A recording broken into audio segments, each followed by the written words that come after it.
Wednesday night notification crew, are you here? Leave me a comment down below. Let me know you can hear me. And say hi to Patrick. Say hi to Paddy, our guest for the evening. Guitar tech extraordinaire, the guy that taught me so many more things than just how to stand on stage with a guitar and be cool. Because he actually could do it off to the side of the stage and be cool. And he's not gonna talk about why, but I'm gonna talk about how cool he is, and we're gonna talk about some of the cool things he's done. And I'm really happy to have Patrick on the stream tonight. So without wasting anybody's time, ladies and gentlemen, welcome Patrick, Guitar Tech to the Stars. What's happening, my man? What's up, buddy? Good to see you. Great to see you. I love the Floyd Rose shirt, first off. I'm just going there. Thank you. People will say we're too old to enjoy the Floyd, but you know. Never too old to enjoy quality. That's what thank you. Okay, we're gonna have a good time tonight. Oh yeah. Oh yeah. And we're gonna play a game. I didn't even tell you about this. We're gonna play a game later on because I think you're one of the first people that would appreciate. I know I have a guitar magazine collection, so we're gonna play a little game off of that. Yeah. Okay.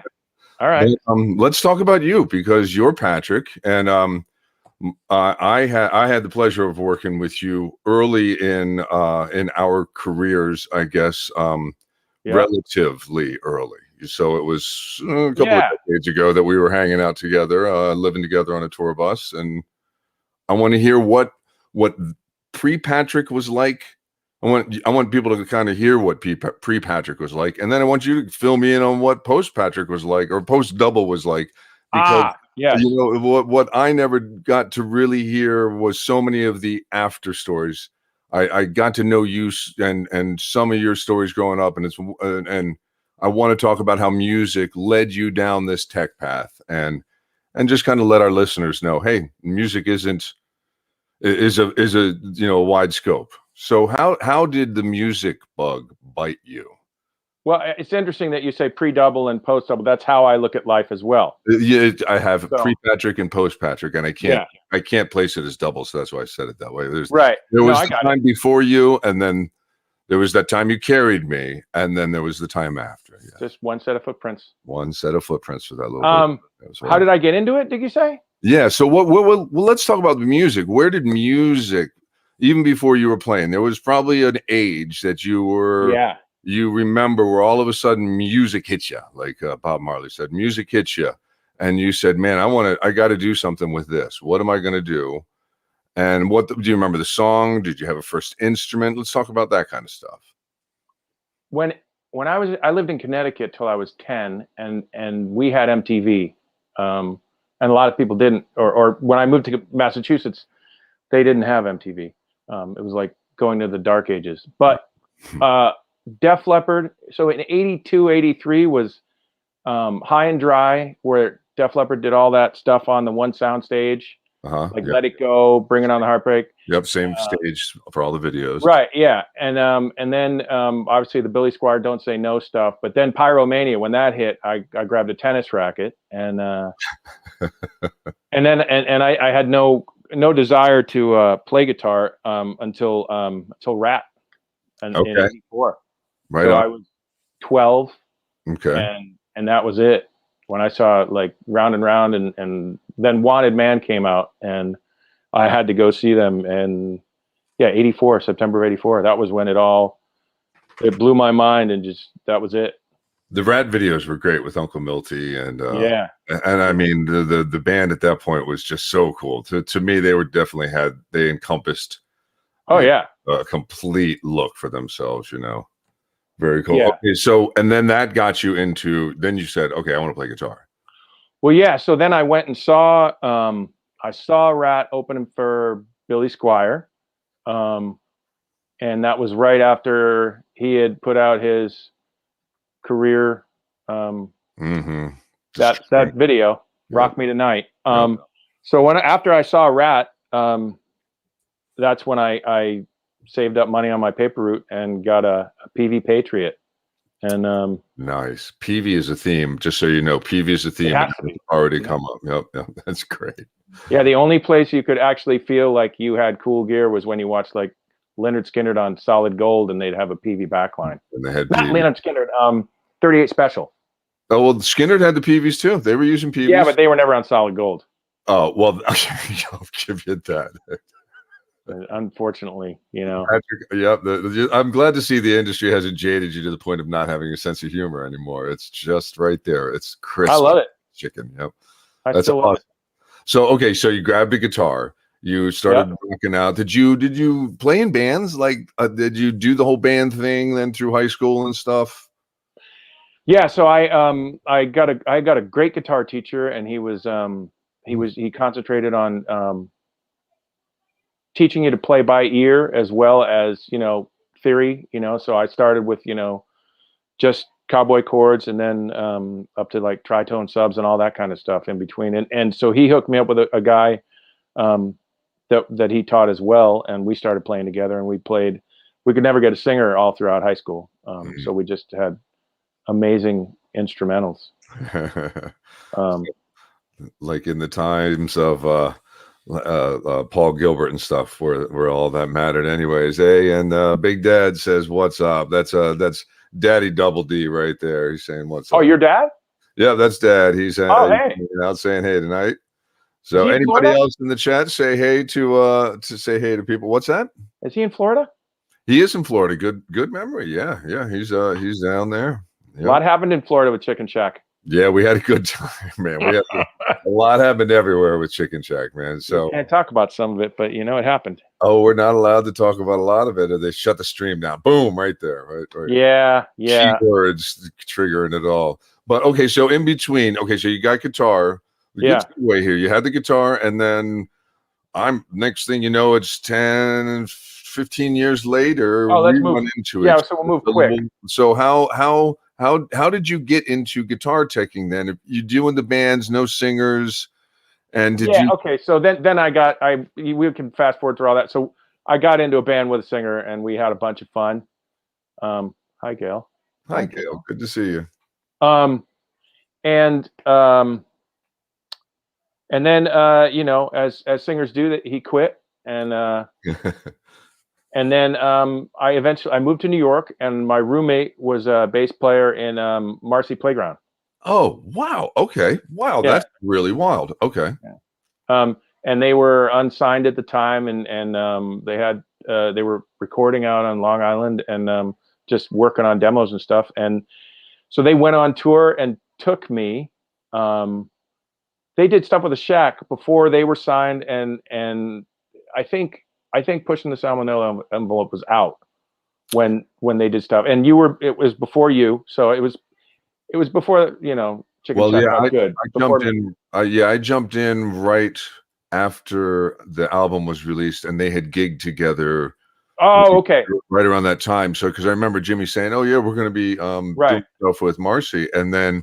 Right, I totally forgot about that connection. You guys actually chatting about at that point. Yeah, so Dylan, the bass player, is my best friend, and very cool. He took me out as doing merch, and so we were doing that. We were at the Exit Inn, a club in Nashville, and the monitor guy was a really nice guy named Mike, and he was doing backline as well as learning in-ears that night. Oh, wow. And so Woz broke a string while Mike was trying to sort out in-ears. I don't know if I stepped in or that was the night where they said, hey, guitars, why don't you help? So then that's where that started. And I had no idea how much could go wrong.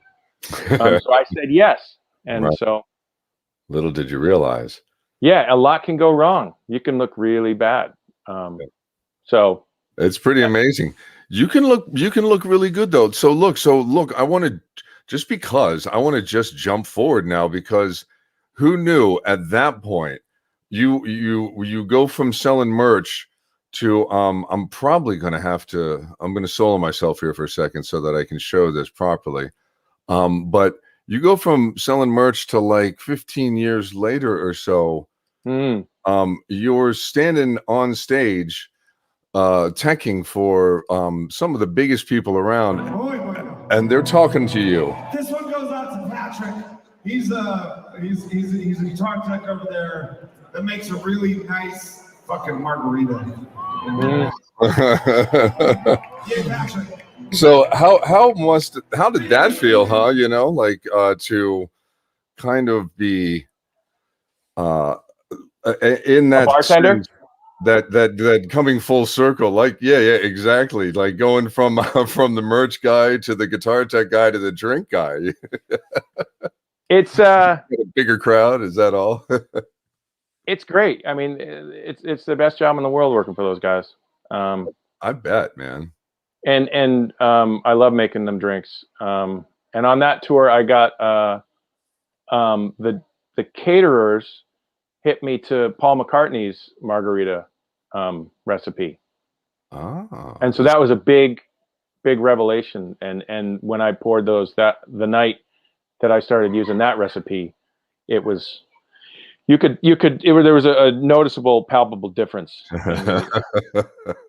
because I could pour pretty heavy. There was a nice smile on everybody by the time the set was beginning, right? Everybody enjoyed themselves. Wow. So that's pretty funny. So do you feel like a gig is do you approach a gig differently based on the artist at this point, or do you do you have enough of a routine for yourself that you can kind of say, this is what I do, and I go? What's your approach now at this point if you got a call tomorrow from somebody you never worked with? Well, so I mean, I still do things in between Foo's schedule, and I approach them the same in the sense that I want to do my best in all of them. But for instance, when I got the call to do Chris Cornell on his solo acoustic stuff, I was hired to stage manage and take care of all the back line, as opposed to normally, when you start out, you take care of many people. When you, as you know, when the money gets better, when bands have bigger budgets, they're able to have their own techs. Right. So, so that's different. So, Chris Cornell, that was everything from the minute we got in the building to the end was on me, calling house lights and everything. And so everything's different, when there's bands that I hired on, and I drove a minivan up and down from gig to gig in, clubs in between. So it's, I approach it the same in the sense that you want to take care of them the best you can. But the responsibilities can be different. You have to have a different set of tools for everybody. I mean, and you kind of, I talk about like kind of just you end up with the tool sometimes. You don't even realize that you have it. Yeah, you have to be malleable and adaptable, because if you're not, and people can get really particular and get blinders on in this business too. So that's I have a clip here of Chris Cornell. I don't want to overstep any boundaries. Oh yeah, just him kind of. This was an intimate. Tell me first off, set up the stage environment. This was different for you too, right? Because you're used to being on the sidelines. Yeah. So he would talk to me every once in a while during the show. So one of the things, there was many amazing things about that gig, but one of the things that I really liked about it was we had a record player on stage, a turntable, a really nice one, and a bunch of records underneath. And during the show, Chris would sing to one of his tracks, so he would tell me which one, and I put the vinyl on the turntable. Oh, that's awesome. So he would sing, is it Nobody Loves You When You're Down, a bunch of different stuff. And but having the turntable up there, it was then for changeover music, instead of, hearing Back in Black blaring from front of house, right. I would pick the music. Very cool. Yeah. So it started out, and he had a bunch of records in there. But I started going with Terry Reid, I don't know. You know Terry Reid? Uh-uh. So Terry Reid was, I think he was Zeppelin's first choice for a singer. Oh, wow. Okay. He said no. That's why when I said, you know Terry Reid, you're like, no. Well, yeah, of course. That's why there's a no there. Yeah. So that was it. Was that, and it was Hank Williams' greatest hits that I would play. And then I asked Chris one day in the dressing room if he minded if I bought my own records and you know played them. So on days off I would go, and I remember I would play Stones, Beggar's Banquet, Tom Waits' Closing Time, some Marvin Gaye, Charlie was it Charlie Rich, George Jones.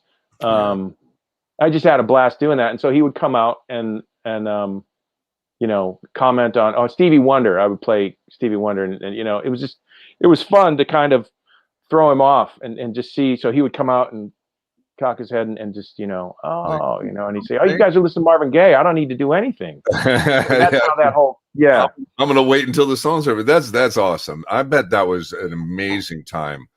It was with him. Just absolutely. So here I got, I think he's talking to you here at this point too. I can't play too much of the actual song. For my first solo album, my first effort, really, this was it was the first single off an album called Euphoria Morning, which is now Morning with a U. So it's the proper Morning, and it just came out on vinyl like about a year ago. And my wife told me that vinyl records, like you have here, like my friend Patrick actually just bought the one you were listening to today, vinyl, and I don't know if you know this, Patrick, but this year, is the most that vinyl records have sold since 1985. Which means, because in 1985 people still bought vinyl records, that means that people are buying a lot of fucking vinyl records, which I think is really great. Yeah, very cool. I'll give that channel some credit there. Who is it? RES Photo. So, yeah. That must have been so absolutely just like mind blowing for you to just be like standing there watching him just have a conversation, or was that just another tool, just as something that you had to deal with and you did it your way? I was surprised that he, him talking to me on stage? Yeah, interacting with you like that. I was surprised when he did it at first, but you know, because I had to work so closely with him with set lists and everything. You know, we talked a lot, and we had a lot of great conversations. But I am really happy that someone had recorded that and that I have that for you know posterity. And I just got a turntable a couple days ago. Ooh, cool, nice. Yeah, a new one, and I'm having a blast with that now. So yeah. Yeah, it's nice to look backwards, isn't it? Look back in time. Sometimes. You got Randy Rhoads. You got Randy Rhoads looking over your shoulder. Yeah. I mean, he was iconic. I remember sitting and bonding with you over so many of the 80s guys, you know, and all that good kind of stuff. Like, and there were just not too many people that I had known through the 90s that I could sit and talk 80s metal guitar players with. So when we spent our time together, it was like, yeah, right on, you know. I'm here all night. You're here all night. So let's I got something here. This is you. Who is that guy right there? That's me. Yeah, but who are you working for there? Speaking of the 80s. That is the Cross Sword Charvel, Warren DeMartini from Ratt. Yeah. So getting back to the beginnings of your story, you had Ratt as a bit of an influence for you. So huge. Yeah. How did that feel? That must have been. So if you're calmly just having conversations with Chris Cornell, doing the thing, doing the guitar changes, playing some music, doing all of that, but that moment where you got, you know, like one of your guitar heroes guitars on, like the guitar that you saw in the videos that you're talking about, how did that feel? What was that like? That is, I would say, it's hard to describe. It was amazing. It was when I saw them in '84. I remember. Do you remember? You remember what it was like in an arena show? Oh yeah. Before, in between bands, you'd always hear. I mean, I would always hear "Sex and Drugs and Rock and Roll," you know, and the house music would and increased in volume as they line checked. And then when the house lights, when they killed him, as soon as they killed the whole place, that your heart started pounding in a different way than it had the whole night and months. It just, yeah. I've watched videos. I'm not ashamed. I've watched videos from the 80s and watched that. I love watching the lights go out. Just watching that moment. Yeah. So to go from what I was saying was, I remember being 12 and seeing the scrim, and Billy Squires covered stage, because he had mirrored, for the dance. It's just crazy stuff up there. But watching the guys in the black shirts running around getting ready for Ratt, I remember just thinking, wow, that's really amazing. And I was just fascinated with it. And so then it was a couple of years later. A few years down the road. Yeah, a few years down the road, and we did Merriweather Post Pavilion, headlining, and it was amazing. It was it's hard to describe. It was just one of the most amazing times of my life. You did that 12-year-old or 14-year-old you did not picture that coming. Yeah, no, I never. I try to remind myself all the time out there, how lucky I am to do what I do. And in that situation, and certainly with the Foos, it's easy to remember how lucky you are. But it was just unbelievable, Yep. Oh, absolutely. I mean, speaking of the stadium, I mean, oh yeah, there's pre everything. Where is this? Can you tell me where this picture is? That's Madison Square Garden after the show. Oh, okay. Oh, that's post show. Okay, so lights have gone down and then come back up again. All those cups. And who is this with? That's Foos back in, I don't remember, last album cycle. Oh, okay. Okay. Yeah, we did 2 nights, I think. So we did a walk away, so which means, as you just get to leave your stuff up and show up the next day in the afternoon, which is great. Yeah, that's the best tech gig ever when you have one of those, Yeah, it's great. And Madison Square Garden, it's super fun to play because it's iconic and nobody feels any pressure when they're there. No pressure at all. And it's just another gig. And yeah, you don't feel any of the artist pressure as a technician. Not at all. No. It's just the Garden. They only did Song Remains the Same there. And it's so easy to get into the Garden. It's not like an incredibly difficult push or anything like that. It's not difficult, and everyone's super happy to see you. Everyone's super kind and friendly and just glad you're there. Yeah. Thanks, Garden. And there are some great, I mean, I always have fun when I'm there. There's but it's iconic moments when it's happening. That's the thing. But to get it is one of those gigs that no matter who you're working for, they're going to be, everyone wants to get in. It's so easy to get people in New York too. Yes,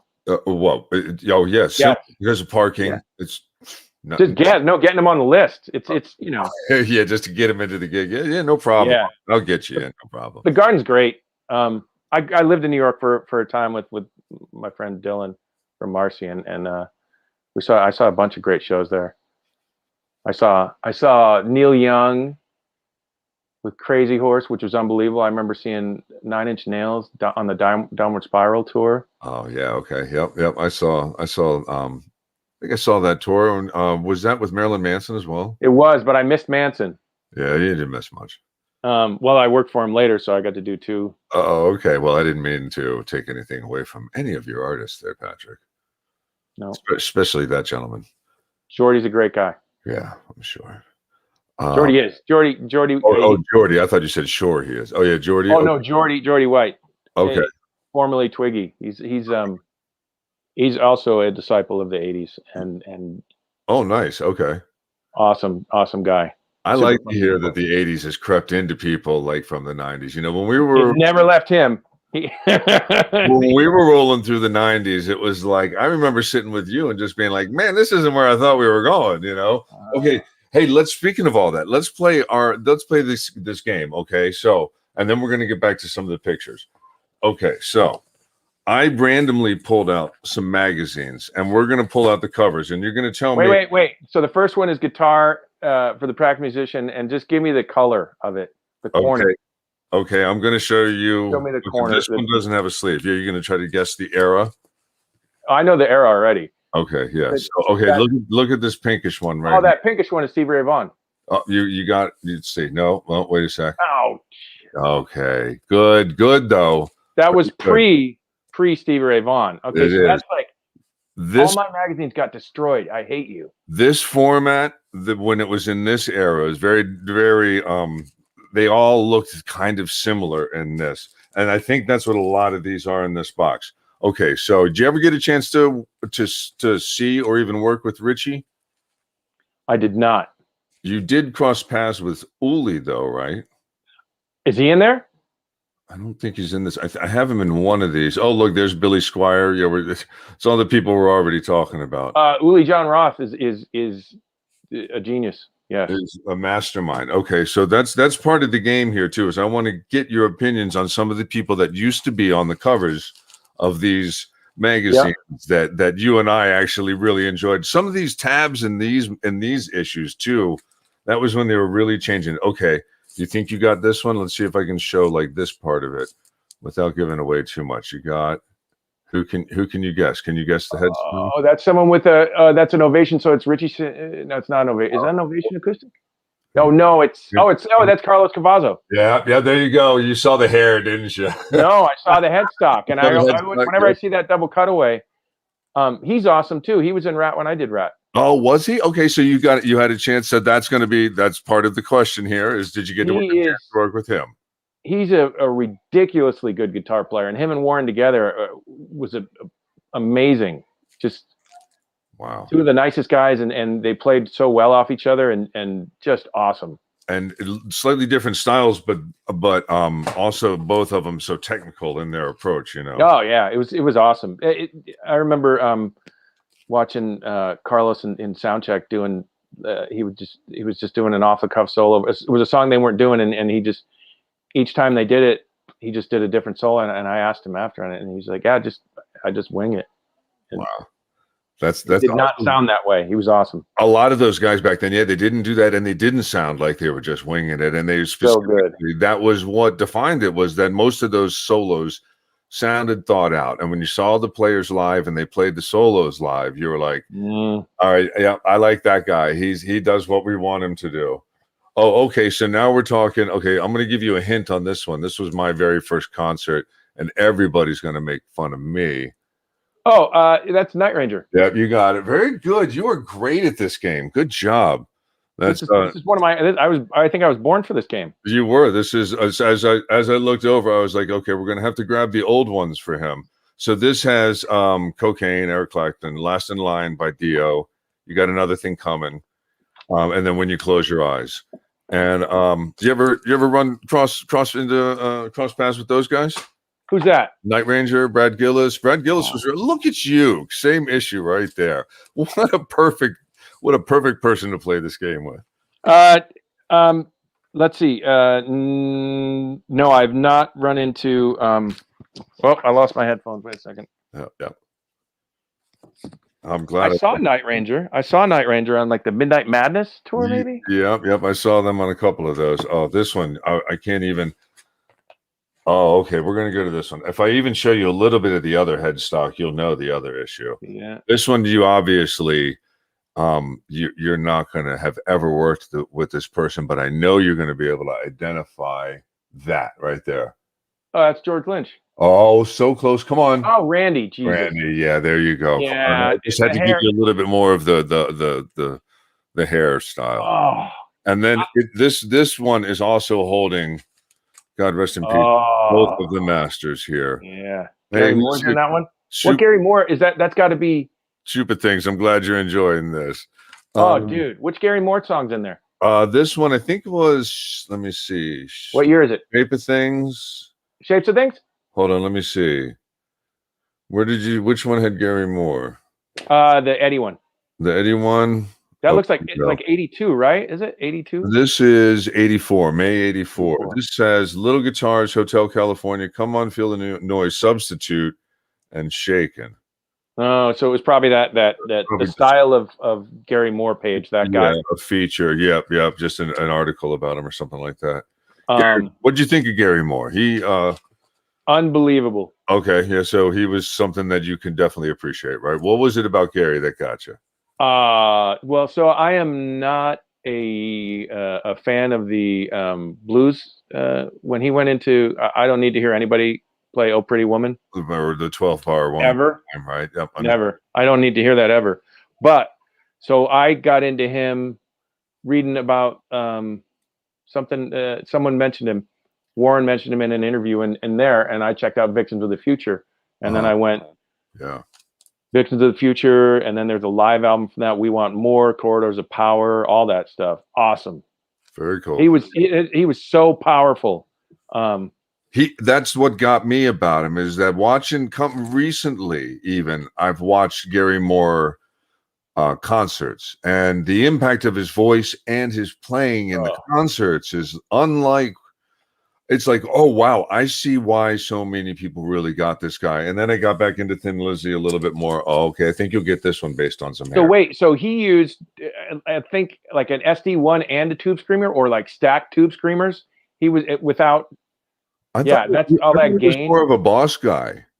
Well, he had an SD. He was always a tube screamer guy, but maybe an SD1, the Super Distortion 1. Yeah, in that range. Yeah, he definitely. He took it. He made it okay to play that shreddy stuff with the bluesy stuff, and that. So good. Yeah, he was a monster guitarist. All right, I think you'll get. I showed some faces. Was that for HSAS? Hager, Shreve, Aronson, Schroen? This must have been. Yeah, this must have been. So this was April of '84, just before that. And this was like right when I was first starting to play. This Paranoid, Walk This Way, Lick It Up, Stepping Out, Eric Clapton, and Your Love Is Driving Me Crazy. Like one of the best, worst ever. It'll always will, honey. It always will. Who's Your Love Is Driving? That was Sammy. That was Sammy and those guys. Oh, Love is driving me crazy. Oh God, everybody's gonna jump off the stream. That always happens when I sing. Is there people on this? There are, surprisingly enough, yeah, people are, and Chupa Things was just saying that this part is brilliant. So yes, thank you, man. I'm glad you're enjoying this. This, I love. Oh God, I still have a magazine in this one. Oh, okay. This is going to be our segue out of this back to some pictures, because I want to see if you can identify this hair coming in slowly. Go slow. I'm going slow. I really can't give you too much of this one because it'll ruin it. I got to look over. Oh, look what I did. Wait, no, hold on. You can't. You haven't done anything yet. Yeah, you can't see the name though. You just see 3 names. Yeah. I can't see the hair yet. Oh, it's going to be Jimmy Page. I'm guessing. Yeah, you see the dang it. Yeah, there we go. I don't have that one. That's one of the reissues, or one of the classics? This is March '85. Little Wayne. Yeah, this is when they actually really honed. Yeah, this is the classics issue. What they would do. Yeah. Recycle stuff, but it was still awesome. But it was still good, and it was when they were really starting to redo their transcriptions again. So now I go. Let's see. I have an affinity for yeah, you're deep. So I love the Young Guitar magazine. Did you ever get into that? Yeah, it was tough because I never saw it kicking around, and now you see it on the internet and stuff. But I mean, it's not just about Akira Takasaki, but it should be. There's a lot of it should be. Everybody should listen to him. It's amazing. Now, so you've been to Japan, and well, wait, I need to segue out. Hold on, because based on who we were just talking about, you got to meet this guy. Can you tell that story? Because that doesn't look like a gig right there. No, I was going to Starbucks and I was walking behind a guy that looked like Jimmy Page. And then it just happened to turn out. I asked him if he was Jimmy Page, and he turned around and he was Jimmy Page, and he was looking for the juice shop. So you were going to get coffee and he wanted juice. Well, that's a conflict of interest right there. Yeah. And it wasn't, because I felt that if he needed juice, I could certainly facilitate that. Okay, well, you got to get the caffeine at your own pace then, if that's what you got to do. I don't need caffeine if I'm hanging out with Jimmy Page. If you're hanging out with Jimmy Page, your heart is going.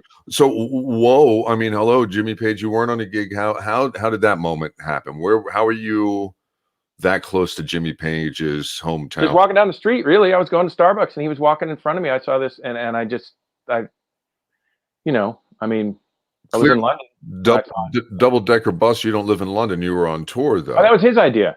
Oh, yeah, we were on tour. I was on tour, and it was a day off. I was at the hotel over by Kensington Gardens and going to the local Starbucks, and I was going to see. I needed to get caffeinated so I wouldn't fall asleep because I was going to see another former Chicken Shack crew member, Jimmie. Good old Jim Moore. Love that dude. Mm-hmm. And so I wanted to be awake for him and his family, and then I met Jimmy Page, and that was just crazy.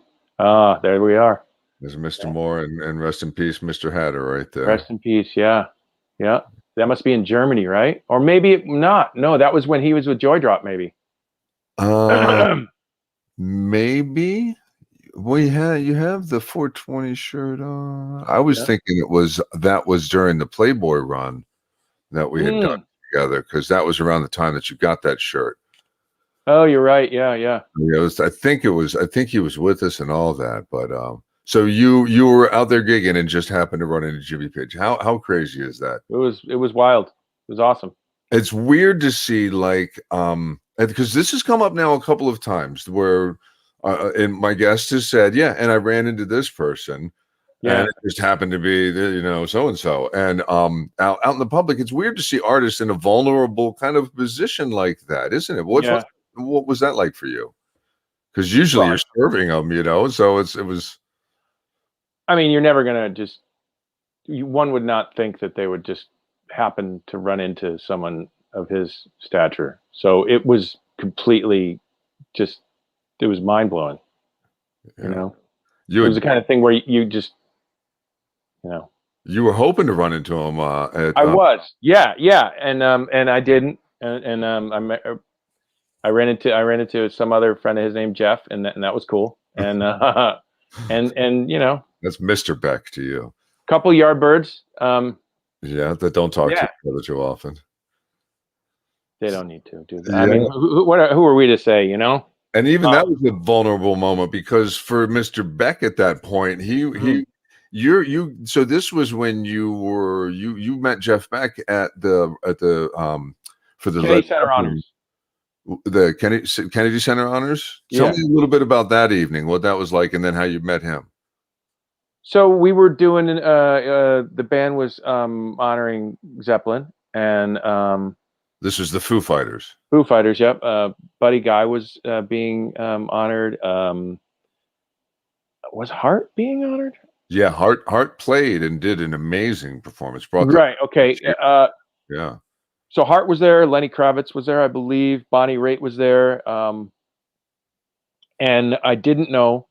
I was just standing there, and I saw this gentleman walking in with a Strat through the metal detector, and turns out to be Jeff Beck, and he needed a pen, and I found him a pen so he could write a speech for the induction of Buddy Guy. Yeah, and that was unbelievable as well. It's all crazy stuff that you can't believe it's happening. You let him keep the pen, right? No, it's here. Why would I? He gave it back. He was very, very polite. He wanted to give it back, and I said, you know what? You have it in a jar next to his pick. That's cool. I lost it. I thought I lost it a couple times, but I still got it. That's awesome. Yeah. That's very cool. You really do actually have it. Yeah. Oh yeah. Very cool. That's awesome. Very cool. Because then he's walking into in a place that's already loaded up with celebrities beyond belief, looking for a pen. He was looking for a pen, and everybody wanted to meet him back in the green room. He's I mean, it's crazy. That guy is from another universe. Did he command that? Because that green room was loaded with famous people, and so when he walked in, were people like, "Oh, dude, I want to go meet him." There were people that would. Yeah, there was a lot of people that wanted to meet him, but there were some that I definitely questioned whether they knew who he was. I think they definitely picked up on the vibe. The vibe, that changed in the room. Oh, we have a very important question that, like I mentioned. Tonight's question is brought to us by Chester Copperpot, which I think I might know who that is, but he wants to know our thoughts on PV gear. We did, Chester, just because it's you. We did touch on You know who this is? I don't. Would I know who this is? You probably would not, but he does love the PV gear, and he likes to ask about it, and he likes to get professional people's opinions on it. And is this for real? This is for real. He wants to know, and it's actually been brought up several times. Like I said, when you brought up the PV stuff in 38 Special, which was very funny, by the way. And I mentioned Leonard Skinner. That's one of the reasons why Chester here, he's a big Skinner fan and loves the PV. Big fan of the PV. Probably not a big fan of Undercover Boss. I tried to explain to him that episode one day, and he's like, I'm sure PV's in my heart.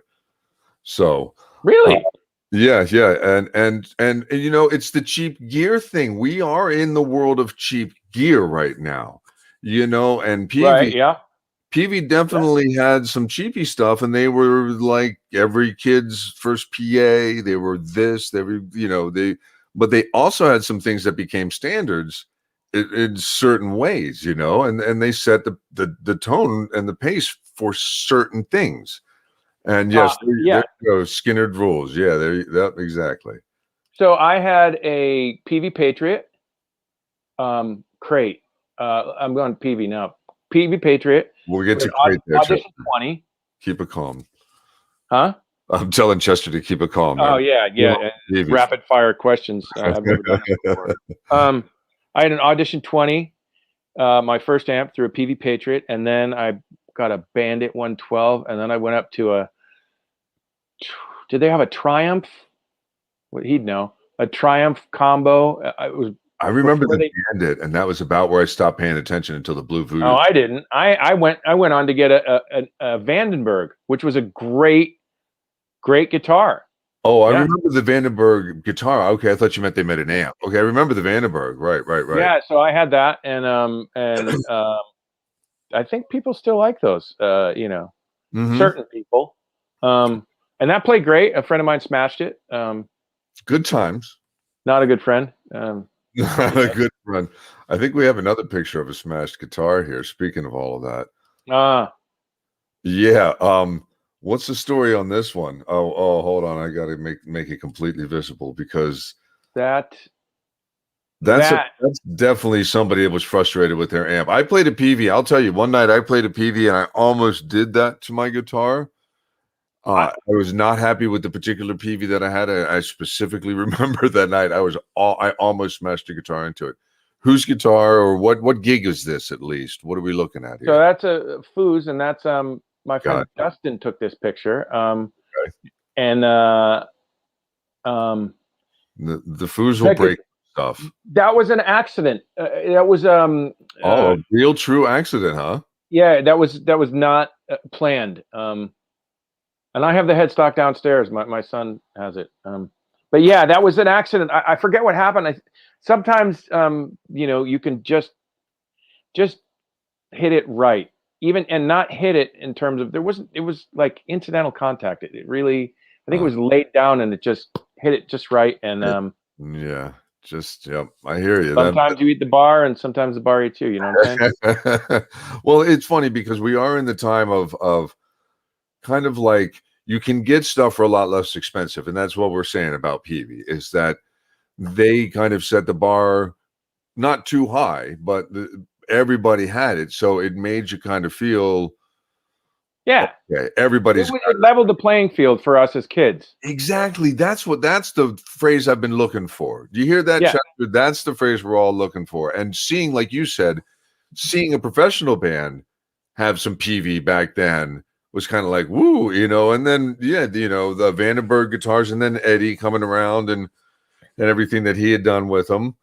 And they had the Tweed Classic 50 and Classic 100, and those were really popular. They sounded great. Yeah, they really were cool amps. Yep, very cool. That other high gain thing that they did, I never played. I know a lot of people like them. Yeah, that's not too much. I definitely have stayed back in a certain era. I've enjoyed what people do with modern music.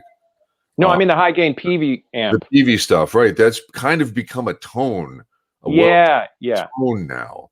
The way that, God, the old guitars back in the day you put on a record for them and they'd go, oh yeah, that's a 56 Strat into probably a early 60s, you know. How did you guys know that? You know, all that kind of stuff. You know, how would you know that without listening? But I get it. There's an imprint and a character, and that PV generation, that newer generation of that PV stuff, definitely created a sense of player again. You know, but it's different than the way that it was in the 80s. And there was a serving of the song, which I think was what kind of you and I appreciate about some of these classic players, is that, like we said, those solos, working for an artist like that appreciates it. It makes you appreciate what you're doing for them, you know? Absolutely. Now, I think I found, I'm the guy that would find this, but I think, oh yeah. Now this is an old young guitar from Japan, but this is Carlos. You see that? Yeah, Carlos Cavazo. Yeah, but see that right there? Is that a PV? Yep. Is that a Bandit? No, it's an audition. I think maybe it's a Decade or Here, I'll zoom. I got you solo. Put that back up to your camera just a little bit more. That's awesome. And so this was back in the day for Carlos. This was his lineup. This is 85, yeah. The Quiet Riot lineup era. I have never seen, you don't see that in young guitar very often. Mm-hmm. Yeah, usually all the well-known name stuff or the big name stuff. That's cool. Pretty much, yeah. So is that what kind of brought you to that magazine? Was their focus on those kind of players? Oh hell yeah. Yeah. Jesus, it's awesome. Yeah, I mean, I got a they came out when I was in Japan with I did South Korea and Japan with Extreme, and they came out and did a whole thing, and so it was cool to meet them. I still can't read it, I'm trying, but their interviews are super in depth, and back they would have hand shots and tabs of stuff that you would never find, and it's from the guy sitting in the room with them, and they did not mess around with, there were no wrong notes like what we grew up on, Right. Yeah, exactly. It's close enough. You know what I'm talking about. Yeah, you just put your finger somewhere there, and you can't do this anyway, kid. Yeah, the appreciation for music in general in the Japanese culture. This has come up a couple of times too in the stream. The you could be sitting there having sushi and listening to a song, and then all of a sudden it'll have this incredible shreddy metal solo. Oh yeah. And then it'd go back to the song that you just have no idea, but something about that moment, it's a tone. That's a sound, and it's very accepted in the Japanese culture. The whole that era of music and the sound is very, very there. Oh, it's awesome. It's the best. You've been to Japan now a number of times with a few different artists. Yeah. Yes, I was there with 5 or 6 different bands. Yeah. And so, how long did you spend with Extreme? You just because here you are on a guitar channel. You drop Nuno. Yeah. We gotta hit that for a second. The man. That was it's a couple 2-3 weeks. Okay. And I would, I'd do more at any time, but and that led to the Warren moment for you. Right? My friend managed them and Ratt, and I went from Extreme to Ratt. But the Extreme was doing 3 sides to every story, the whole record, I believe, or the whole 3rd side for the first time, maybe. Oh wow, okay. And watching. I mean, I grew up, I live in just south of Boston, and I grew up seeing Extreme, Yeah. And so going to work for them was just awesome. And I was in one of their videos when I was a kid, and really, were you really in the crowd watching? Yep. I remember seeing them on Christmas of like '89, I think. Christmas Eve. I drove down in Rhode Island at the living room. Where they played all the time, and watching him up close and working for someone that he played every fret, and it was a challenge, and it was amazing to listen to him every night. It's one of those things, you know, I was born for that, you know. Yeah. Now this definitely seems like your world found you, and you found your world. Yeah. And it all kind of clicked within what you were doing, you know. Oh yeah, it was that was phenomenal. I'd do it again anytime. Was that the video? I'm trying to think of the Wholehearted. You want to play? Oh, you were in the Wholehearted video. Yeah, oh, yeah. Okay, gotcha. Okay. I was in college at the time. One of the 6 or 7 times I went to college before it finally took, and they were filming a video down the street. Right. And I did not send you a picture from that. No, we don't have anything from the Extreme days. But that. Oh no! If I had any of that, I would send that. But no, the picture of me in the video, no. Oh, you know what? Hold on, real quick. Rick Roll. Mm-hmm. What's going on here?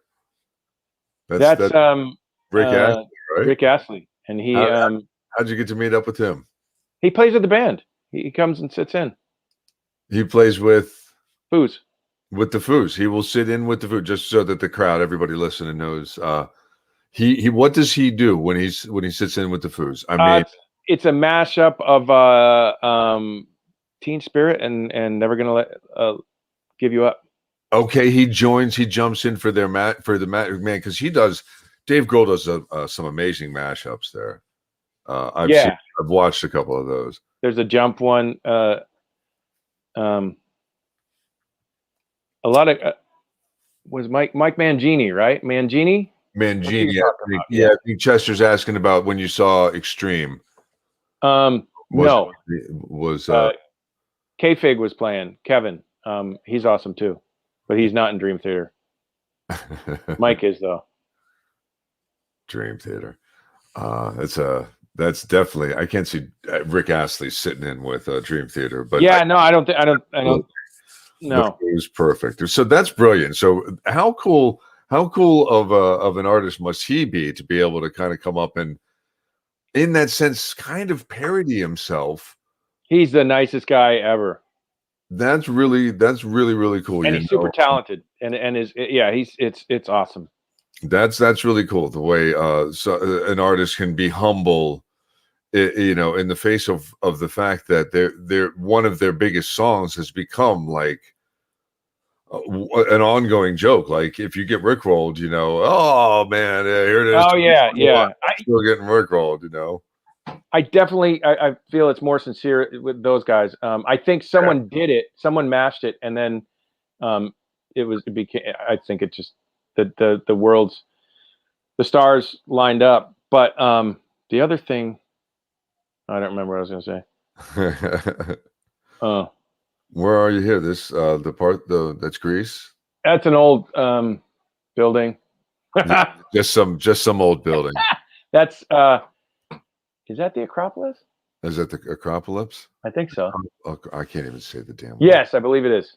All the coffee's got my mouth all messed up. Is it? No, it's not. It's Hold on, let me solo it here so you can see. Oh, that's about as big as we can get. I think that might be Croatia. Okay, I see. We've done the Acropolis, but that is not the Acropolis. I thought it was. That's my bad. I see some gear behind you. I'm just trying to see the name. We played. I think it was Croatia, and we stayed. We stayed right on the water, and we were there for a number of days, and that was a super old building. Hi, Floyd. Yeah, you're a good boy. Floyd's here. Good old Floyd. Yeah. Paige is sitting over here with me too. What's your dog's name? Paige. Paige. Yeah, rescue dog, just like yours, right? Paige Hamilton. Just Paige. Just thought it was a cool name. My girlfriend. I'm just kidding. Paige, yeah. No, the helmet player. Now we did some gigs back in the day with Helmet. Were you around for any of those? I've done shows later, I think. I remember always hearing that he was a jazz guy. He was very much a jazz guy, and he did a lot of his own tech stuff too, which I didn't hear any jazz. You didn't hear those chords within that? He did a lot. He did. Oh, you're kidding? Gail is saying it's a Coliseum. It is. It is. No, And I think it's in you're Croatia. being a little sarcastic there. Okay. Yeah. I saw him play with a guy named Joe Henry. Joe Henry, who was married to Madonna's sister, and in his own right, he's an amazing singer-songwriter. And then he went on to produce a bunch of stuff. Huh. Remember that Madonna song, "Don't Tell Me to Stop"? Man. It's got an acoustic loop. Not my world. You want me to sing it? If you could, please. Yeah, no. But I saw Paige Hamilton play with Joe Henry. And I didn't hear jazz chords then either. I've also heard that Vernon Reed's a jazz guy. Yeah, he definitely. Man, you want to talk about some tech? Did you ever run into him in your days? No. That's a board. That's a pedal board that I would not want to have to maintain. Good. MIDI, I hope. I would think, but I've seen some pedals on there that are not MIDI, that are definitely not MIDI, that you have to do some crazy stuff to just to get him to do the sounds that he makes. RJM. Everyone should have an RJM. Yeah, the switching stuff. Like I said, we're in the world of gear right now, and you've become a good bit of a gear guy. So with this break, you've kind of gone back. You're the Foo Fighters guy. You've been touring with the Foos now, and if they called, would you and they said, hey, would you be that guy right now? If they said, hey, Patrick, wherever they need me, yeah, absolutely. But during this break right now, you've kind of found the instrument again. Yeah. I've had, like everyone else, a little more time, a little extra time, yeah, I've been playing, balancing, homeschooling, remote learning, should I say, and raising a new puppy and taking care of the house and waiting for that call and working on my licks. Right. Chops, wood shedding, yes, that's the way to do it. I mean, it's cracking the code.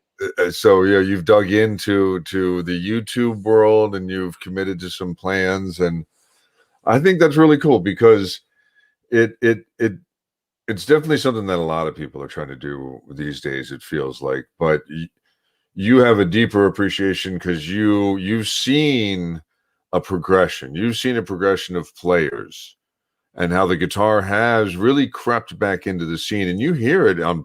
I know Madonna is not my thing, but my daughters listen to music, and I keep hearing guitar in music all of a sudden. Yeah. Do you remember the video? There was a video of Madonna playing Pantera. No, of Madonna covering, like playing a Pantera. She was playing a Pantera riff on guitar because I think a guy from, I forget, there was a correlation between, I don't know what.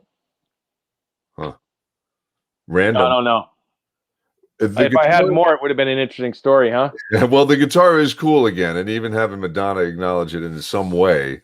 Yeah. We'll kind of, well, maybe she just ruins it though. That's, oh God, please no. Nah. I mean, YouTube has its own, genre of guitar personalities these days, and hopefully people are learning, more than, I don't know. I hope people are playing. Yeah. I mean, I hope it comes back, That's a big fear right now, is this mix of the gear and the playing. It seems to be people can get mixed up and have too many options.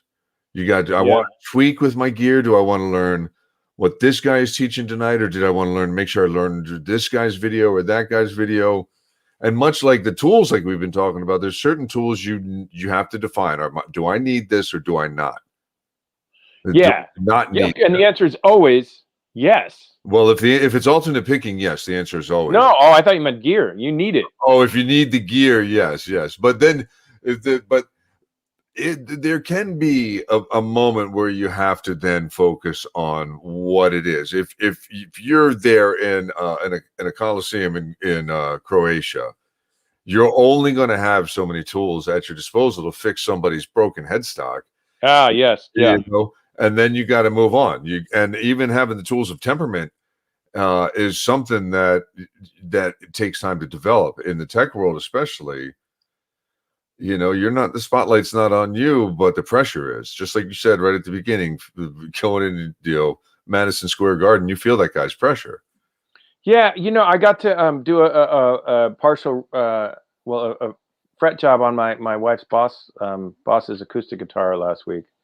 Keep my chops up. That was fun because I got my tools at home, and I worked on someone else's guitar today. So, yeah, you always got to have the tools, and they're expensive.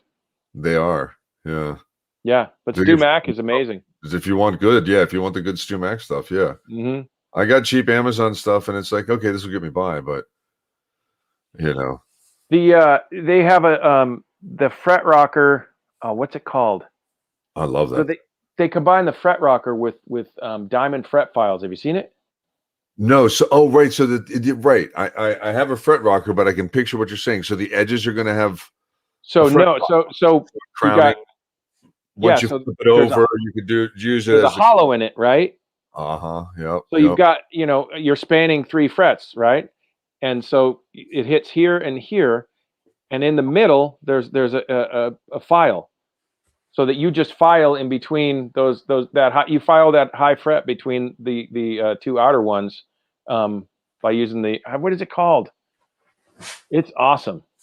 You can show basically, you're talking about a combination of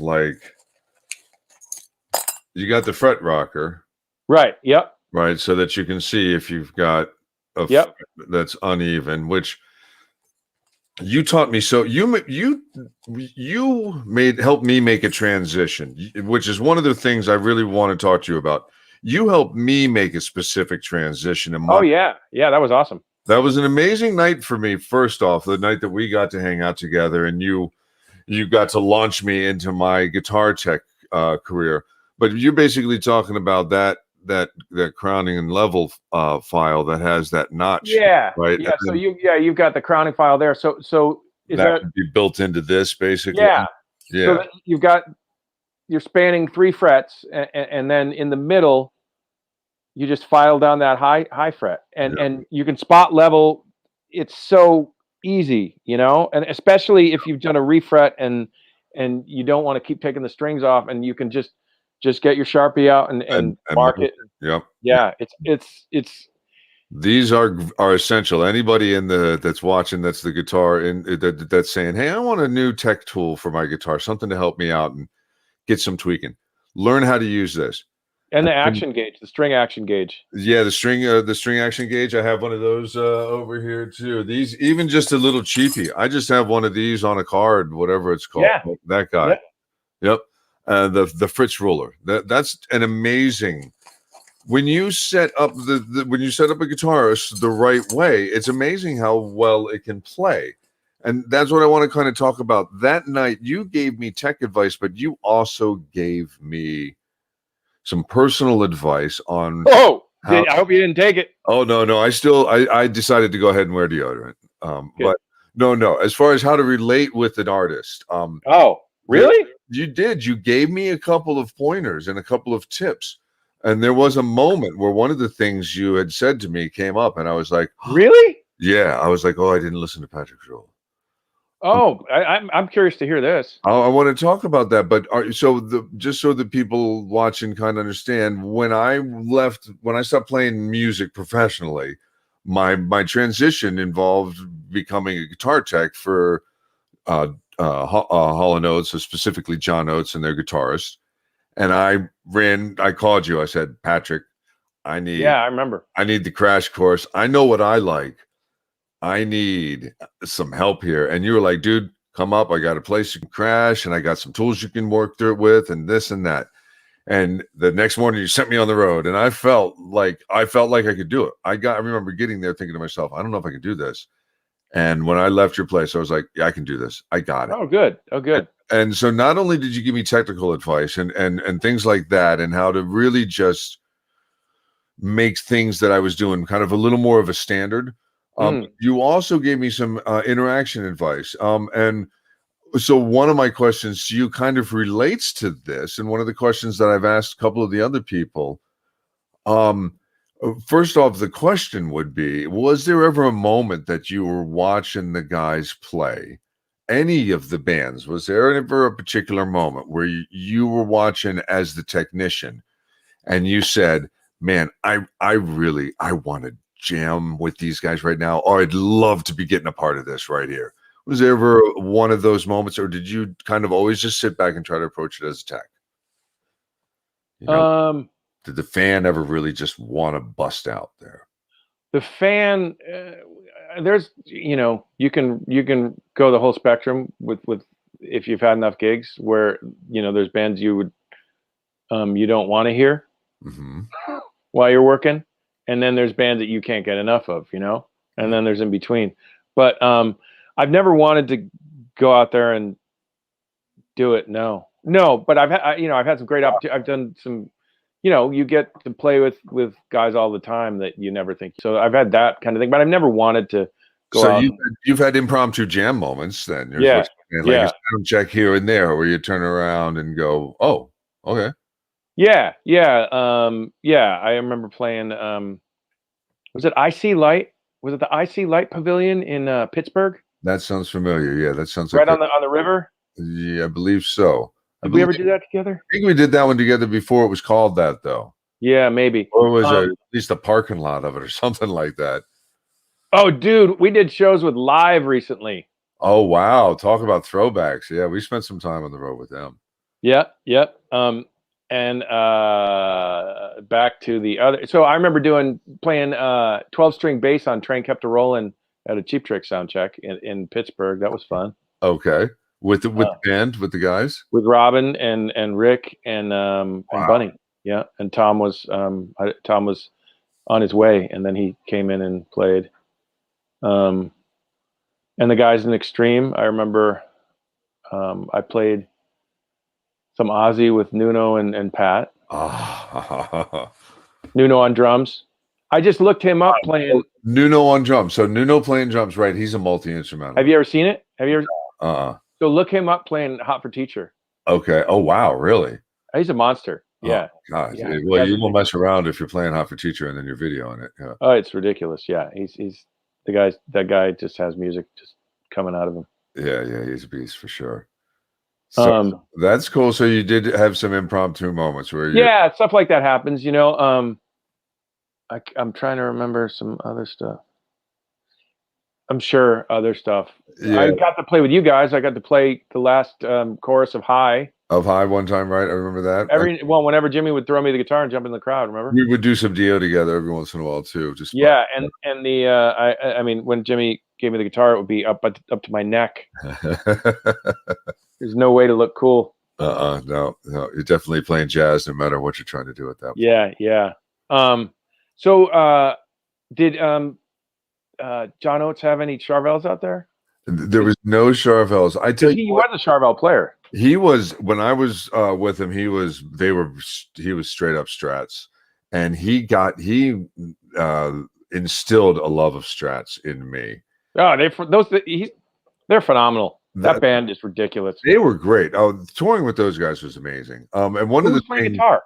So John was, but there was a guy named Jeff Catania, amazing player, and that's kind of where my part of this story goes. Oh, good. Okay, yeah. Let's go back to that. He was a great player, and there would be times where John wouldn't be there to play. And then there was even times where Jeff wouldn't be there to play for the sound check. But T-Bone Walk from Saturday Night Live band. Oh yeah. And the drummer, the guys would all be there. Jeff Catania. I was in their bus, and so they would be, hey, Dave, give us just guitar for a second. Dave, we need just tap the mic or something. And then one day T-Bone was like, he's a player, let him play. And the keyboardist was like, oh, you play? And I was like, yeah, I'll play. The piece of advice you had given me was never let them see that you're a good player. Never really impose yourself in that way. And what you meant was keep that tech wall kind of there. It was what you were saying, and I think you're really implying, especially at the beginning, because you want to be taken seriously as a technician. And you don't want them to think that you want their gig. That you want their gig. And then this is where I felt that moment, because I took you as saying, be serious. Make sure you're always, I kind of took it as this moment of pride in the work, and Right. then so to be sitting there playing, and then they were playing. They said, Steely Dan, and I played. I can't remember one of the. You played Steely Dan. That was a total reveal. Yeah, exactly. So, and then I turn around and John walks in, and he's like, he's smiling and he's bopping his head, and Jeff, the other guitarist, is standing there, and he kind of like looked at me. I was like, oh gosh, and I immediately thought of your words, and I was like, oh Jeff, I don't want your gig at all. You're amazing at this, and I that was what my thoughts. I didn't say it because I didn't want to like even give a bigger reveal, but I immediately stopped, and I didn't really ever kind of venture into that again. But it was one of those moments where I kind of why I like to ask that question, because it can be the curtains coming back in a certain way, and it can define you in a certain way to a player, to another player. Yeah. There's a certain truth that there's a lot of frustrated musicians on the crew bus. Yeah, that's very true. I think we all kind of started, like I said, we all found music in some way, shape, or form. It all speaks to us in a different way. Yeah. It means something a little bit differently. Yeah, I mean, certainly, most, I would say, a good majority, vast majority, have had aspirations at some point, but still love music. Or there's also the super gnarly, bitter guys that are still out there. Yeah, they are super fun. They're great fun. Most of them are helping you load in at the gig. They've got a lot to say. Yeah, they have their opinions. Yeah, and like a pick collection that they want to show you. Speaking of that, dude, we should show. Oh no, okay, I'm not going to do that to the. Yeah, I mean, I don't. Oh, I mean, I bet we have some similar picks in here, but that would really. Whew, let's not do that in the stream. We'll save that for a special episode. Is there anybody watching us? There's still people still hanging. Yep. Where are they? I don't see it. There's a numbered chart. Oh, you don't see a number over there? I have a little number counter. I don't get to see who's here, but I get to see. Oh, is this what? Yeah, that's I clicked on. Oh Jesus! I thought there was no one here. Yeah, no. There's some people here right now. I mean, it would make sense. Yep. Hi, people. There's still a few people hanging out. But I probably will kind of call the evening here soon, because you have kids, I have kids, we all have a life, we all have an industry that we're hoping will come back to life here soon. Yes, definitely, absolutely. Hey, you know who I ran into? Karen. That was on tour with us? No, I don't think she was, but she's from Annapolis, from the Annapolis area. You remember Karen? Used to come to all the Chicken Shack shows. From Annapolis or from out of the area? I think Annapolis. She works at Merriweather now. Yeah, I was going to ask the girl that worked at Merriweather. Yeah. if she recognized you. Yeah, I absolutely remember Karen. Yeah. She's a sweetheart, and I was doing.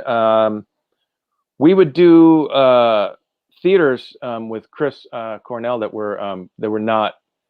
They weren't your Beacon Theater or Orpheums or anything. They were, meant for highfalutin stuff, right. Orchestras and whatnot. And I was line checking, and she was like third row, and I was like, oh, and so.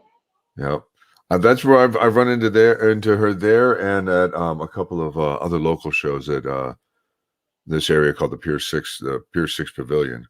She's awesome. And then the dude, who's the guy that was in Bob at Merriweather, stagehand. He was in what was Jimmie's? Oh, in 10 Times Big. Yeah, Bob Moore. Yep, he's awesome. Was it Bob Moore? Bob? No, Bob. Not Bob Moore. He's another friend. Bob Wiley. No, he's a sound guy. I know Bob. I know Bob Wiley. Isn't Bob Wiley from What About Bob? Oh, really? That's the name of a particular sound guy that I know that passed not too long ago. Oh, Jesus, I'm sorry. It's okay. Bob. Oh God, I'd have to look him up, but I know. Yeah, I forget, but he was in Jimmie's band. Yeah, 10 times. Great guy. He actually guitar teched for Chicken Shack at one point when Deetram really? the Bob that you remember was actually did that at one point for us too. He was a PRS worker too. Oh yeah. He actually was a PRS employee. God, there's that story about them that I wanted. Yeah, we can't talk about that. I bet you have so many stories that you can't talk about that I would love to just dig into. Well, we've hit on all the good stuff. We've hit on some pretty good stuff. You've been across. You've been to Japan. You've done the Germany. You were in Germany with me. Oh right? yeah, So yeah. Where else? What are some of the other places? Like what was your favorite? If I say what was your favorite gig? What's the first thing that comes in your mind right now? Venue or yeah, let's do that. Let's say what was your favorite venue to play, and then do you have a specific gig that still other than the ones you can find on YouTube that kind of bring certain memories? Oh, and speaking of that, I found one more YouTube clip here I got to talk about because this kind of ties back in a certain way. But yeah, so let's get to a favorite. What's your favorites? Because every tech kind of goes there. They get to one gig, like you said. Oh yeah, it was a layover or stay overnight where you get to leave your gear. Oh yeah, things. Geez, I like the gigs with the easiest ins. Not to be like that, but I can say more the places I like to travel to. I love going to Japan. And I love going there and just walking in Shibuya and going to Ishibashi music and looking at all the awesome guitars and playing Akira guitars, because they're all over the place there. They're right. I love Australia and New Zealand. Christchurch, New Zealand is one of my favorite places on the planet. You have specific memories of that place at this point. It's beautiful. Yeah. It had a horrible earthquake. And it's recovering slowly, I think, but it's an absolutely amazing place. And I don't know. I like the places where I see friends at this point, Yeah. It's all I love doing Fenway with Foos. It's nice to have family out, and that's awesome. And doing Merriweather with Ratt, that'll always be up there, if not, there. Yeah. That guitar. But all of it, I feel super lucky to still do it and make a living, and I look forward to getting back to it. But those are the places I really like to go. I like to go to Ireland. I like doing Rock am Ring in Germany. Okay. Which is where the Nürburgring is. Okay. Wait, I think I have something here. That actually is that. Oh, that is it. Yeah, I wasn't even thinking about that, but that is there. Yeah. Oh yeah. Okay. So look, let's do this one. Good grief! Look at that crowd. Hold on. Let me get that full screen. Yeah. Oh, now of course it's buffering, but I don't know if anybody can see that at this point, but that's a lot of people. Good golly.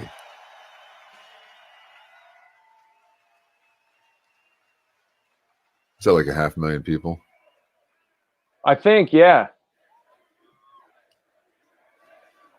So this is Tenacious D. Tenacious D. Patrick, please. Patrick, can I get some? Once again, you're just having to just pull out all the stops and just do things that are not expected of you in a situation like this, in front of 500,000 people. Look at young Patrick here.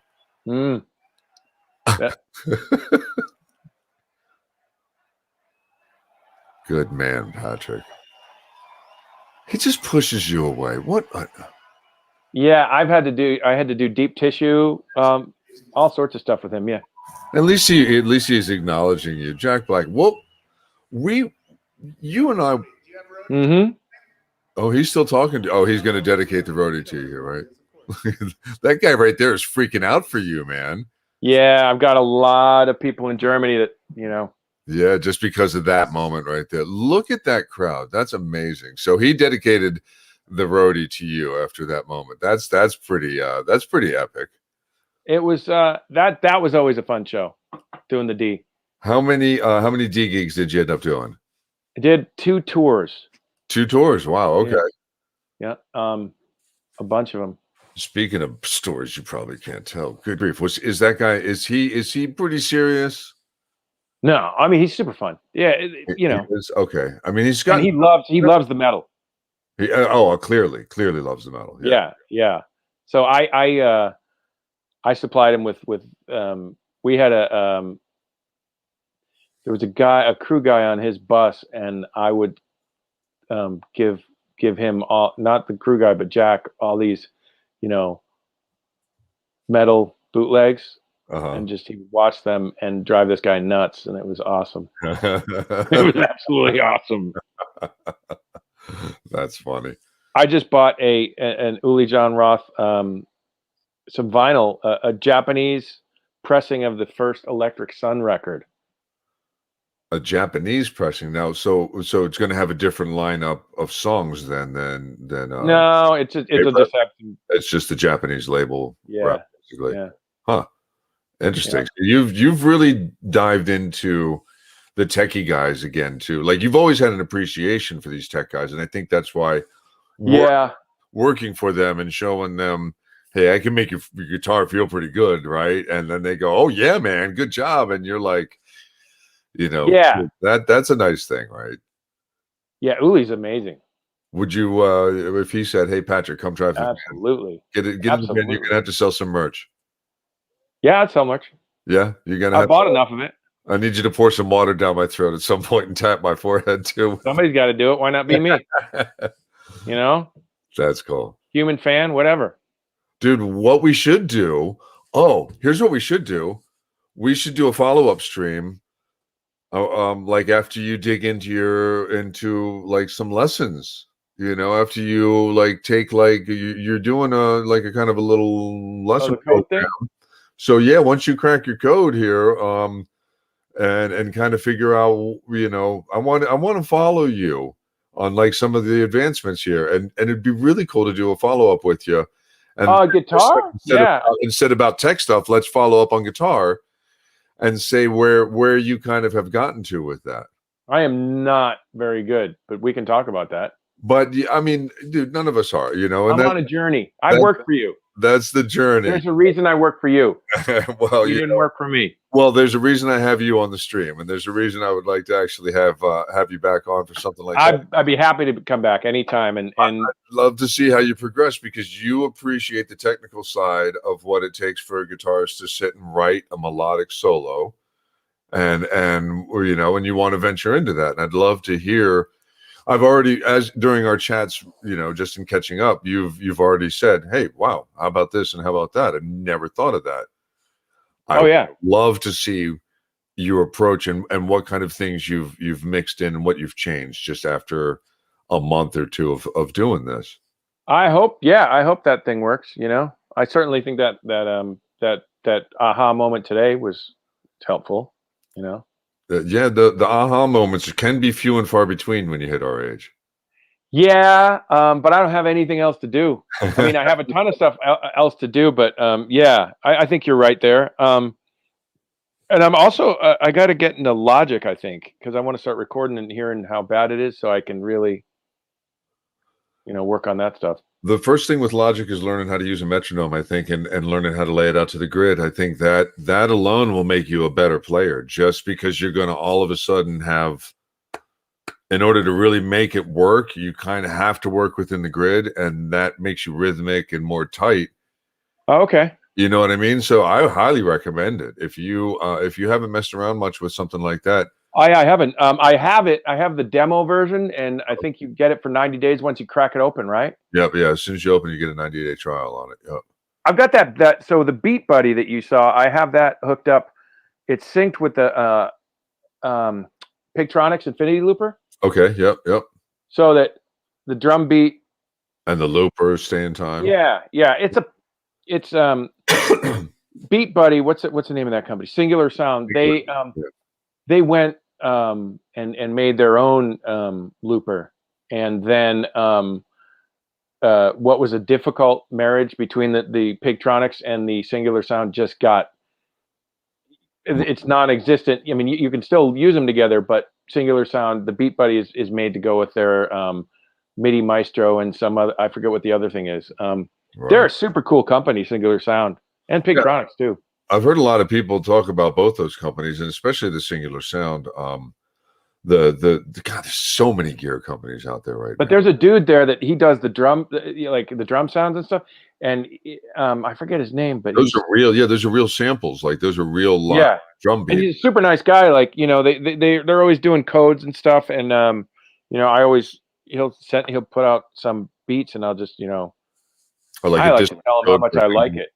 Yeah, I just tell him how cool. I like, oh, this sounds so great, you know. I mean, and the Infinity Looper, we use that on the Chris Cornell thing, and that was a lot of fun. But that DD5, is it the 500? Yeah. I'm looking forward to that preset. You're gonna send me. You got a transcription coming my way. Yeah, fella. man. You give you some rat delay sounds. Yep, I'm not good with that stuff. On the road, did you have tech guys bringing gear out to different players? Did you have to ever like? Oh yeah, that happens. That out with them? Yeah, did that happen? Because it happens a lot. Yeah. Some guys are just so dead set in their gear that they don't even want to change. Or did you have to kind of be the buffer there and say, hey, try this out, or did you have to be difficult? Yeah, I can imagine. Who can you, if you can talk about anybody like that? Well, it's not so much who. I mean, some people will take gear from anyone. Right. There's those dudes, you know, and there's no shortage of people that want to get the gear into the artist's hands. So into the hands, right? Yep. And there's some artists that really, you know, are receptive to new stuff, and then there's and those are usually the younger dudes, right? You know, and you're right. The more you know, if you're playing a JCM 800 with a tube screamer and a noise suppressor and a DD3, you know, not a DD7 but a DD3 that you know, you're not worried about the Pigtronic stuff. That you don't care. Doesn't matter to you, exactly. So so I don't care how many bits, you know, they don't care. Yeah. But and then there's, you know, some people that like to give stuff to us to get us to, which is the best way to do it, is give it to a tech, and you know, get them to play it and then push it. You know, it happens. It's better when it's organic. You know, in the sense that I've got something, you check it out. You know what I mean? Yeah. As opposed to some dude that comes up with like, you know, a dozen pedals, you know, invariably they're just going to sit somewhere, you know. And you have to be that guy then at that point too, and be the buffer. Oh, and break hearts. Yeah. You have to break the salesperson's heart, and you got to kind of buffer the artist without overloading them. You give them too many things, and they're going to be like, "Stop! I don't want any of that. Leave me alone." Yeah, and you know, you bring up a good point. Is what we do with the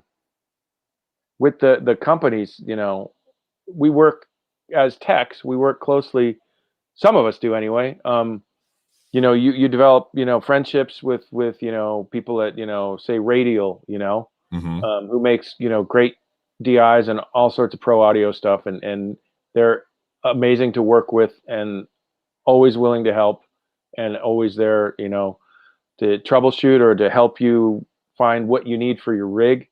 And those are so Radial is someone who I really appreciate in that sense. Mike Saldano is just, that was a guy that I worked with a bunch. Yeah. With you, I met him first when we got stuck at Donner Pass. And deadheaded to the off ramp, was it? I think so. Yeah, we had sat there for a little while, and then there was the off ramp like right by the gig or something like that. The off ramp was the gig. Oh, was that the gig? That was the name of the gig. Oh, okay. I remember him coming to the event gig that night. Yeah, and being like in the downtown area there, right? Yeah. And he so he and I are friends, and I hang out with him anytime I can, and I'm in Seattle. And he's great to work with. Who else? The Dunlop guys, you know. Right on. Brian at Dunlop is, and Scott, and you know, the people, you know, that really help us out. You know, it's just, you know, it's great.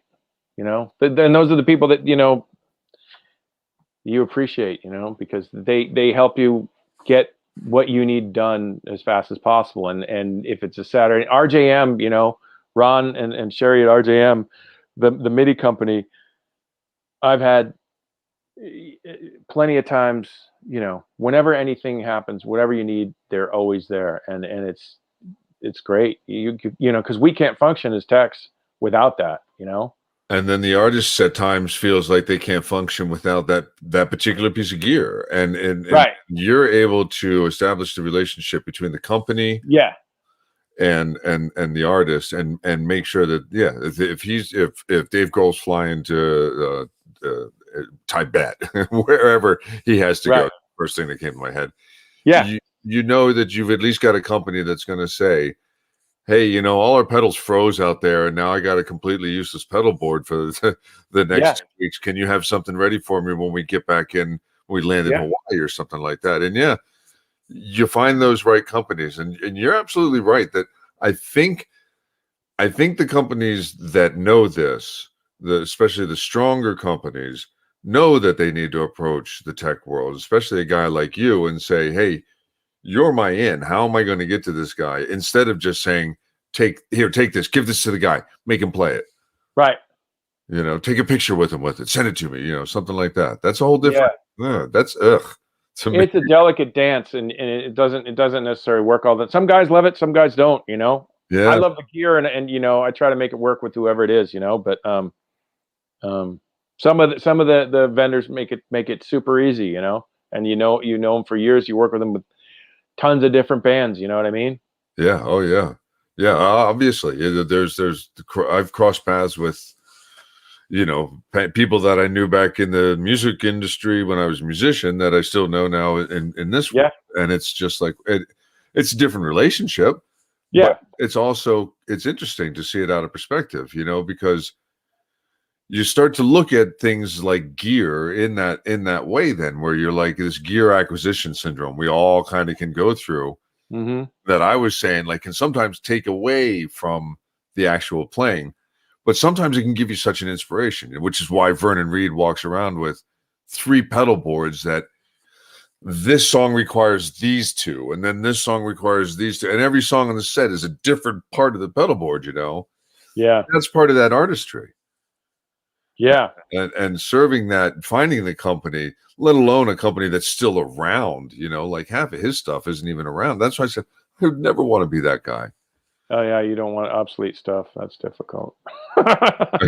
Not at all. And then, so do the guys, the Foos, did they generally, they're pretty up to date with the gear? Are they geary kind of guys, or are they just like whatever? Everybody's different in the band, you know. Yeah, Chris seemed to me that he is kind of a bit of a gearhead to me. He likes his pedals, and you know, he's got his finger on the pulse. Yeah.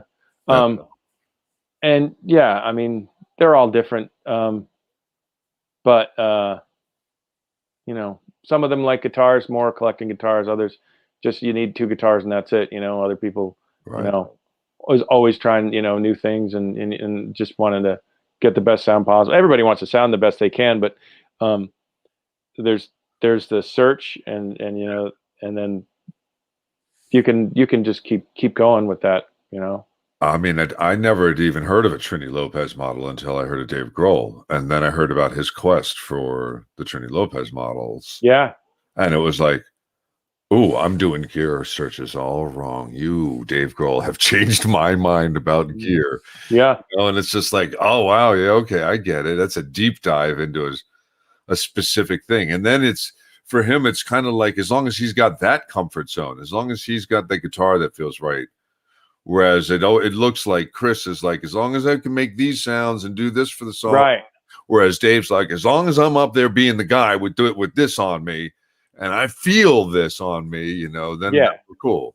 Yeah, it's a tool. Yeah, and Chris has a bunch. It's got his own. I think it's called the Cleaver. Is it? the newest Fender he's got is his model. It's a Telly kind of a model, right? Right. Yeah. Yeah. No. And he's he's he's really into trying out different pickups. Yeah, I was thinking he was the pickup guy. Yep. Yeah. Strymons, Yeah, yep, I was right. He's the gear guy. Yeah. But Strymons they're really. I worked for a guy in Tyler who went solo. And when I worked for him, he was in Band of Horses, and he was able to do things with Strymon, the Big Sky. That reverb. Holy just that guy. Have you ever? I'll send you some stuff. I mean, yeah, send me a link after. I'll definitely be into checking. But he would. It was like Daniel Lanois was up there, just like, oh my god. Wow. Wow. Yeah. If you're impressing Daniel Lanois with your effect sounds, then yeah. No, I mean, to me, I was like, that's what it sounded like. I felt like I was at Ocean Way, and they were doing Wrecking Ball with Emmylou Harris. It was awesome, Gotcha. But he was phenomenal. Yeah. Cool. Well, yeah, send me some links, and we've broken the hour and a half mark here, so I'm gonna go ahead and start playing a little bit of my outro music, and okay. we'll chat for a little bit over this, and just pretend like it's not playing, and that's they won't hear us. And then no, everybody will still hear us, but we'll just pretend like there's no music there. Oh, okay, yeah. I hear music in my head all the time, anyway. Exactly. So now it's like, hey, there's a different song there now, and you can just imagine something else. Are you going to play Screedy Puliti? Oh, dude. They had that big hit. That big Perfect Way. Wait, Perfect Way. Right. God, who? If you are busting out Screedy Puliti, you are an '80s child through and through. Dude, I got the Warrior solo. Oh, I made my cover. The band I'm with right now, the '80s '90s cover band. I know that was my song. That was my pick, and because our singer can sing that stuff. He's a guy, but he can sing. We were covering Heart and stuff like that. And are you not remembering this? The Warrior. You played the solo on your Instagram. Oh yeah, I put that out. Oh, did you pick that in there? Well, I forgot. I don't know. I mean, apparently it didn't make much of an impression, so someone did. At least might have been me. I'm glad you remembered it at least, because I play a lot of guitar, Patrick. I don't know if you remember that, but I don't expect anybody to remember moments like that for me. But yeah, learning that solo. Yeah, it's a great solo. Who played it? Killer solo. I don't know. It was Tim definitely Pierce, I bet you. What's that? I bet you Tim Pierce. I wouldn't be surprised, right? It sounded to me like somebody who's a little more influenced by Eddie, but it probably wasn't Pierce. Lukather? I don't think so. Dude, we'll have to Google that. Wow. It's really lyrical. Yeah, very lyrical. Yep. Very a mastery lesson in phrasing and guitar phrasing and vocal. Dude, phrasing. You know who I met? I met Roger Manning when we were out doing stuff with Beck. Roger Manning. Did you ever go through a Jellyfish phase? Oh, I never really did. A lot of people told me that I would really dig Jellyfish. Oh, good. I love it. Now they had he was a pedal guy too, wasn't he? Well, it was a drummer with a kick, snare, and a hat, and he sang. Didn't they have a guy playing like a semi-hollow or something in the band? They had a guy named Eric Dover was a guitarist. Maybe I think that might sound familiar. And I think he went on to sing with Slash's Snake Pit. Does that sound right? Oh wow, okay. This totally doesn't sound like what I'm picturing then for a band, so I'm going to have to. Jellyfish sounds like ELO meets Queen meets the Beatles. Wow.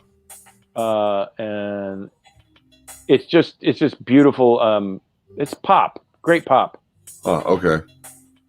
Yeah, I always like that layered vocal approach. Oh, their vocals were amazing, and they I think they describe themselves as like Willy Wonka meets the Beatles kind of thing. Right on. Very cool. So they were so meeting him was awesome, and I was like, I don't know if I can mention that band, but and he was super cool about it. Are we still on? We are. Yeah, we haven't quite said goodnight to everybody. So, but we can just keep talking. We can say goodnight though. We've hit the hour and 40-minute mark. So, I'll go ahead and we'll say goodnight, and I will say thank you right now. And I do hope that the world opens up and that you get to go back. Yeah. Yeah, and get to do some more fighting of foos with your buddies. Yeah, thanks for having me. I've never done this before. Yeah, right on, man. No, this was a blast, and I'm glad I found the magazines. That was you did good. You did good by identifying hairlines. I gotta find the set list. I know they're here somewhere. Find them, and if you do, then we'll do the follow up on how the playing is going. I thought you were gonna test me with like ads, like the Robin guitars, all that. I really thought about doing that, but then I'd have to open them up and flip through them. And when I was looking at the covers, I was like, just trying to get you to identify the guy based on the hair, and if you've had ever run, crossed paths with them. I figured that would be fun.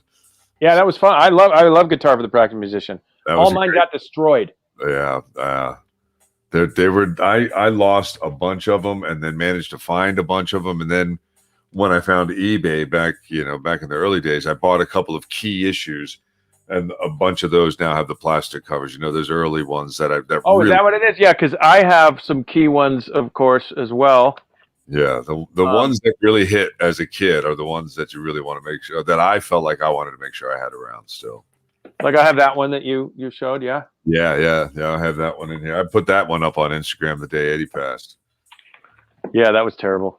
And that Kramer, that's that Kramer. I did a video about that bass Ripley? That Ripley. Yeah, he's got a Ripley guitar there on that. Yeah. If you look through the channel, a buddy of mine just sold a Ripley bass, and he let me check it out here. Oh, really? I popped it open. Yeah, I got a video up on it. It's mind blowing. It's like, holy crap, this is amazing. I sent it to two different sides, and you can pan the strings left and right, however you want. It's like, oh wow, that's incredible. You can send one string to a distorted amp and all the rest of the strings over to a clean amp. The kind of stuff that us tech geeks would, we'd go, I'm not even going to be thinking about the song right now. I'm trying to figure out how to make it do something weird. Try to troubleshoot that in a gig. Yeah, in a gig, exactly, man. I don't know what's going on, Patrick. Figure it out for me, buddy. Have you heard the Crazy Life soundtrack? Crazy Life? It's Eddie Van. I think it's. Wildlife. Wildlife. Yeah. Oh yeah. Oh yeah, I know that one. I think he uses it on that because he didn't. I think he only used it on one track, right? I thought so. That was one of the ones where he did a bunch of different sound effects too. Of course, yeah. Yeah. Oh man. Okay. Look, we're not going to stop the stream if we keep on talking about it. No. Are you getting off after this, or are we going to talk for a minute after? We can chat for a minute after, right after this. But I'll go ahead and let's say goodbye to everybody and say bye, everyone. Thank you all for being here. Once again, next week. Next week's going to be a really fun one. Check this. You'll recognize at least the name. Next week, I'll be having a gentleman that came from a very musical household. The gentleman's name is Grover Washington III. And he is actually, son of Grover Washington Jr. So he is a technician. He is an engineer, sound engineer. And so his story is kind of different in the sense that, he started in the music family, obviously the way we all kind of found music, but he moved, he could have stayed in that world if he wanted, but he moved over to the tech world because that's really what mattered to him a little bit more in that whole sense. So I'm looking forward to hearing him talk and hearing him. So that'll be a good one. So that's my tease for next week. Everybody, thank you for being here. If you're watching on the replay, thank you for watching, making it all the way through to this point. Leave a thumbs up on the way out the door. Thanks for being here at Double D Guitar. Patrick, hopefully you get to tune up some guitars for the rock stars real soon. I'll just do my own until then. Yeah, just keep at it, buddy. All right, y'all. Take care.